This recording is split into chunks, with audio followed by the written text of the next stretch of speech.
Hi, this is the LENOVO Tab Extreme and I'll show you how to install iPhone keyboard on this device.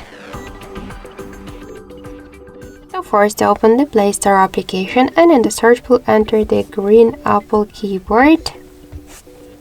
And now we should get this first application, so tap the install button and wait a couple of seconds. Then just tap to open the app, click to enable in settings and near green Apple keyboard tap on the switcher.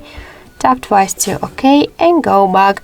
Click to switch input methods and switch your currently keyboard to the green Apple keyboard. So now the process is finished and let's just check our new keyboard look.